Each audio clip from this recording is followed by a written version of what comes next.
The heat generated in 1 minute between points A and B in given circuit. Point A सर्किटमध्ये इथं आहे, point A and point B इथं आहे. So between point A and B, when a battery of 9 volt with internal resistance of 1 ohm. इथं आपल्याला 1 ohm बघा, इथं सुद्धा 1 ओहम लिहिलेलं आहे, पण हा 1 ओहम सर्किट मधला आहे. आणि इथं ती बॅटरी कनेक्ट केलेली आहे across point A and point B आणि इथं त्या बॅटरीचा असणारा इंटरनल रेजिस्टन्स 1 ओहम आहे असं त्यांनी दिलेलं आहे. So when a battery of 9 volt with internal resistance of 1 ohm is connected across these points म्हणजे point A and B is dash dash joule. तर किती हीट जनरेट होते एका मिनिटामध्ये बिटवीन पॉइंट ए आणि पॉइंट बी हे आपल्याला कॅल्क्युलेट करायचं आहे. बिटवीन पॉइंट ए आणि पॉइंट बी च्यामध्ये आपण एक बॅटरी कनेक्ट केलेली आहे. त्या बॅटरीचं व्होल्टेज आहे 9 व्होल्ट आणि त्या बॅटरीचा इंटरनल रेजिस्टन्स आहे 1 ओहम. ठीक आहे. आता इथं बरेच रेजिस्टर्स आहेत. काही सीरीज कॉम्बिनेशन दिसतात, काही पॅरलल कॉम्बिनेशन दिसतात इथं सर्किटमध्ये. आपण ती पहिल्यांदा सॉर्ट आउट करून घेऊ. हां. तर between point A and point B we have bridge network. A पॉइंटमध्ये आणि बी पॉइंटमध्ये आपल्याला इथं ब्रिज नेटवर्क दिसतंय आणि 2 ब्रांच दिसतात आपल्याला. इथं जी आहे ही टॉप ब्रांच आहे आणि इथं जी आहे ती बॉटम ब्रांच आहे. टॉप ब्रांचसाठी जर मी विचार केला, तर इथं 1 ओहम आणि 2 ओहम ह्यांचं कॉम्बिनेशन जे आहे ते सीरीज कॉम्बिनेशन आहे आणि इथं 2 ओहम आणि 4 ओहम जे बॉटम ब्रांचला मला दिसतात, त्या दोघांचं सुद्धा सीरीज कॉम्बिनेशन आहे. हां, ते जर मी सॉल्व्ह करून घेतलं, इथं 1 ओहम आणि 2 ओहम म्हणजे टोटली किती आहे सीरीज कॉम्बिनेशनमध्ये 3 ओहम. का? कारण 1 ओहम हा 2 ओहमशी सीरीज कॉम्बिनेशनमध्ये आहे. त्यामुळे इथं टॉप ब्रांचला असणारा रेझिस्टन्स, टोटल रेझिस्टन्स किती झाला? 3 ओहम झाला. तेच जर मी बॉटम ब्रांचचा विचार केला, तर बॉटम ब्रांचसाठी 2 ओहम आणि 4 ओहम हे सीरीज कॉम्बिनेशनमध्ये आहेत. त्यामुळे 2 ओहम प्लस 4 ओहम म्हणजे टुगेदरली बॉटम ब्रांचला असणारा इक्विव्हलंट रेझिस्टन्स किती झाला? 2 प्लस 4 6 ओहम झाला. कारण 2 ओहम हा 4 ओहमशी सीरीज कॉम्बिनेशनमध्ये आहे. आणि हे 1 ओहम, 2 ओहम, 2 ओहम, 4 ओहम हे सोडून, हे रेझिस्टन्स सोडून अजून एक इथं रेझिस्टन्स आहे 1 ओहम वाला आहे, जो बरोबर मिडल आहे आणि व्हर्टिकल तो रेझिस्टन्स आहे आणि त्याचा मॅग्निट्यूड किती आहे? 1 ओहम एवढा आहे. आता जर मी टोटल सर्किटचा विचार केला, टोटल नेटवर्कचा विचार केला, तर मला काय दिसतं बघा. ए ही लेफ्ट नोड आहे. ए ही लेफ्ट नोड आहे. त्याच्यानंतर बी इथं असणारा बी हा राइट नोड आहे. त्याच्यानंतर टॉप ब्रांच जी आहे, ही इथं असणारी ही जी काही टॉप ब्रांच आहे, ह्या टॉप ब्रांचचा जर मी रेझिस्टन्स म्हटला तर तो किती आहे? 3 ओहम आहे आणि बॉटम ब्रांच मी घेतली. बॉटम ब्रांचचा इथला टोटल घेतला मी, हा किती आहे? 6 आहे आणि इथला जो आहे, हा किती आहे? 3 आहे. ब्रिज बिटवीन मिड पॉइंट्स म्हटलं तर तो किती आहे? 1 ओहम. म्हणजे मिड पॉइंट्स मी घेतला ए आणि बी. तर इथं असणारा तो किती आहे? 1 ओहम आहे. बरोबर. तर इथं हे आपल्याला विटस्टन ब्रिज दिसतो. आता विटस्टन ब्रिज आहे म्हटल्यावर आपल्याला तो बॅलन्स आहे की नाही ते चेक करून बघावं लागेल. So we will check whether Wheatstone bridge is in balanced condition or not. Balanced कंडिशनसाठी आपण कोणतीही कंडिशन चेक करतो, बॅलन्स कसा चेक करतो आपण? तर R1/R2 is equal to R3/R4 ही कंडिशन आहे आपली. बरोबर? म्हणजे इथं जर मी म्हटलं, तर R1/R2 म्हणजे इथं 1 ओहम म्हणजे काय झाला? R1 झाला. त्याच्यानंतर 2 ओहम म्हणजे R2 झाला. त्याच्यानंतर इथं असणारा परत 2 ओहम म्हणजे R3 झाला आणि इथं असणारा 4 ओहम म्हणजे काय झाला? R4 झाला. तर मला रेशो घेऊन बघावं लागेल R1/R2 is equal to R3/R4 आहे का? तर मी चेक काय करणार, की 1/2 इथं असणारा 1 R1/R2 is equal to R3/R4 आहे का?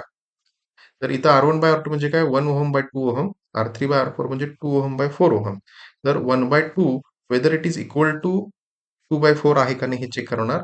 तर ऑब्व्हियस आहे. 1/2 इज इक्वल टू 1/2 आहे. म्हणजे इथं त्यांनी जो विस्टन ब्रिज दिलेला आहे, तो बॅलन्स्ड कंडिशनमध्ये आहे. बरोबर? सो विस्टन ब्रिज काय आहे? बॅलन्स्ड कंडिशनमध्ये आहे. आता नेक्स्ट हा विटस्टन ब्रिज जर बॅलन्स्ड कंडिशनमध्ये असेल, तर ह्या 1 ओहम मधून काय होणार नाही? करंट फ्लो होणार नाही.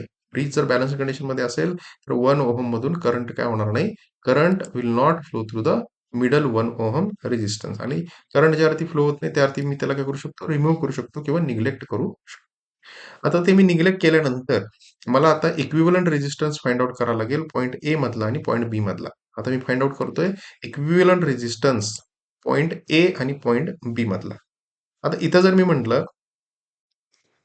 टोटल मला रेझिस्टन्सचा मी विचार केला, टॉप ब्रांच आणि बॉटम ब्रांचचा. टॉप ब्रांच जी आहे, तर टॉप ब्रांचचा टोटल इक्विव्हॅलंट रेझिस्टन्स किती आहे? टॉपचा म्हटला तर तो 3 आहे आणि बॉटमचा म्हटला तर तो किती आहे? 6 आहे. बरोबर? म्हणजे मी इथं R1 जर म्हटला, टॉप ब्रांचचा इक्विव्हॅलंट मी R1 म्हटला, तर R1 किती आहे? 3 आहे आणि मी R2 म्हटला, R2 किती आहे? 6 आहे. बरोबर? So R1 is 3, R2 is 6 आणि महत्वाचं इथं असणारा टॉप ब्रांचचा R1 आणि इथं असणारा बॉटम ब्रांचचा R2 हा हे दोघं कुठल्या कॉम्बिनेशनमध्ये आहेत? पॅरलल कॉम्बिनेशन आहेत. म्हणजे मी इथं आता जो R1 आणि R2 लिहून घेतला, हे दोघं पॅरलल कॉम्बिनेशनमध्ये आहेत आणि पॅरलल कॉम्बिनेशनमध्ये असताना जर मी इक्विव्हॅलंट रेझिस्टन्स आता काढायचा म्हटला, तर इक्विव्हॅलंट रेझिस्टन्स कसं काढतो आपण? R equivalent is equal to R1 R2 divided by R1 plus R2. R1 ची व्हॅल्यू किती आहे? 3, R2 ची व्हॅल्यू आहे 6. मी कॅल्क्युलेट केली. R1 is equal to 3, R3 is equal R2 is equal to 6 आणि R इक्विव्हॅलंट जर मी कॅल्क्युलेट केलं, तर R इक्विव्हॅलंट मला किती भेटेल? 2 ओहम एवढा R इक्विव्हॅलंट भेटेल. आता प्रॉब्लेममध्ये त्यांनी ही जी बॅटरी यूज केलेली आहे, त्या बॅटरीचा इंटरनल रेझिस्टन्स सुद्धा सांगितलेला आहे आणि तो इंटरनल रेझिस्टन्स किती आहे? 1 ओहम आहे. त्यामुळे तो इंटरनल रेझिस्टन्स मला ॲड करून घ्यावा लागेल, जर मला टोटल रेझिस्टन्स इन सर्किट काढायचं असेल तर. सो बॅटरीचा इंटरनल रेझिस्टन्स त्यांनी किती दिला आहे? 1 ओहम दिलेला आहे. सपोज त्याला मी स्मॉल r म्हणतो आणि आता टोटल रेझिस्टन्स इन सर्किट जर मला कॅल्क्युलेट करायचा झाला, आर टोटल, टोटल रेझिस्टन्स मी कसा घेणार? R external. म्हणजे मी R1 आणि R2 चा इफेक्टनं आलेला रेझिस्टन्स आर एक्सटर्नल घेतला आणि इथं असणारा आर इज नथिंग बट बॅटरीचा असणारा इंटरनल रेझिस्टन्स मी कॅल्क्युलेट केला. त्या दोघांची जर मी ॲडिशन केली, तर मग मला काय भेटेल? आर टोटल भेटेल. टोटल इक्विव्हॅलंट रेझिस्टन्स भेटेल आणि तो किती असेल? R total is equal to 2 plus 1, 3 ohm एवढा टोटल रेझिस्टन्स असेल. आता मी इथं रेझिस्टन्स कॅल्क्युलेट करून घेतले. मला आता करंट सुद्धा कॅल्क्युलेट करून घ्यावा लागेल. बरोबर? आणि करंटसाठी आपण कसं करतो? फॉर्म्युला काय माहिती आहे आपल्याला? Voltage equal to I into R. V is equal to I into R. V is voltage, I is current, R is the resistance. मग मला आता कॅल्क्युलेट करायचं आहे करंट. सो करंट मी कसं करणार? Voltage divided by total resistance. Voltage त्यांनी दिलेला आहे प्रॉब्लेममध्ये. व्होल्टेज सांगितलं आहे 9 आणि करंट आपण कॅल्क्युलेट केला, सॉरी टोटल रेझिस्टन्स आपण कॅल्क्युलेट केला किती? 3 ओहम कॅल्क्युलेट केला. तर total current supplied by battery किती असेल? 9/3 इज इक्वल टू किती असेल? 3 ओहम असेल. आता आपल्याकडे बघा, आपल्याकडं इक्विव्हॅलंट रेझिस्टन्स आहे इथं कॅल्क्युलेट केलेला. त्याच्यानंतर इथं टोटल रेझिस्टन्स आहे आणि सर्किटमधून फ्लो होणारा करंट आपल्याकडे आहे आणि आपल्याला आता फाइंड आउट करायचं आहे basically heat generated between point A आणि पॉइंट बी. आपल्याला प्रॉब्लेममध्ये त्यांनी विचारलेलं आहे heat generated between point A and B. पण इथं हीट जनरेटेड कॅल्क्युलेट करत असताना आपण फक्त आणि फक्त काय करणार? एक्सटर्नल रेझिस्टन्स जो आहे तोच कन्सिडर करणार. बरोबर? का? जो इथं 1 ओहम रेझिस्टन्स त्यांनी दिलेला आहे, ह्या 1 ओहम रेझिस्टन्स मधून करंट फ्लोच होत नाही. हे आपण इथं कन्सिडर केलेलं आहे. आपण त्याला रिमूव्ह केलेलं आहे. बरोबर? त्यामुळे सर्किटमध्ये कन्सिडर करत असताना मी काय करणार बघा? इक्विव्हॅलंट रेझिस्टन्स इथं जो मी कॅल्क्युलेट केला, R equivalent is equal to 2 ohm, तोच मी कन्सिडर करणार. 1 ओहम इथला काय करणार नाही? कन्सिडर करणार नाही. कारण व्हीटस्टोन ब्रिज हे बॅलन्स्ड कंडिशनमध्ये आहे. त्यामुळे हा 1 ओहम आपण कॅल्क्युलेशनमध्ये कन्सिडर करणार नाही. त्यामुळे ज्यावेळी मी पॉवर कॅल्क्युलेट करेन, पॉवर माहिती आपण कशी कॅल्क्युलेट होतो? P is equal to I square into I. I is current आणि R is the resistance. I current आपण इथे कॅल्क्युलेट केलेला आहे. आय करंट किती होता आपला? 3 एम्पियर एवढा करंट होता आपल्या इथं. आय आपण कॅल्क्युलेट केला. I is equal to 3 ampere. तो आय करंट मी इथं पुट केला. I square, so 3 square into R. R मी किती घेतला बघा? 2 घेतलेला आहे. आर मी 3 कन्सिडर केलेला नाहीये. बरोबर? कारण आपण इथं आर इक्विव्हॅलंट जो कॅल्क्युलेट केला 2 ओहम, सो ह्या 2 ओहम मध्ये इथं असणारा 1 ओहम जो आहे तो आपण कन्सिडर केलेला नाही. त्यामुळे मी आर जो कन्सिडर केलेला आहे तो 2 ओहम कन्सिडर केलेला आहे. 3 ओहम कन्सिडर केलेला नाहीये. हां, पॉवर मी कॅल्क्युलेट करून घेतली आणि पॉवर कॅल्क्युलेट केल्यानंतर जर मला आता पॉवर किती येईल बघा, ती माझी 18 वॅट एवढी माझी पॉवर येईल आणि पॉवर एकदा भेटली तर मी हीट कॅल्क्युलेट करू शकतो पर मिनिट येणारी. So heat is equal to power into time. Heat is equal to power into time आणि पर मिनिट आपल्याला कॅल्क्युलेट करायची आहे. पर मिनिट कॅल्क्युलेट करायचं असेल तर मला इथं जी पॉवर काढली त्याला मल्टिप्लाय बाय करायला लागेल 60 करावं लागेल. आणि आता मल्टिप्लाय बाय 60 काय केलं मी? वॅट म्हणजे जूल पर सेकंद. आणि आपल्याला पर मिनिट पाहिजे. पर मिनिट पाहिजे. 1 मिनिट म्हणजे किती? 60 सेकंद.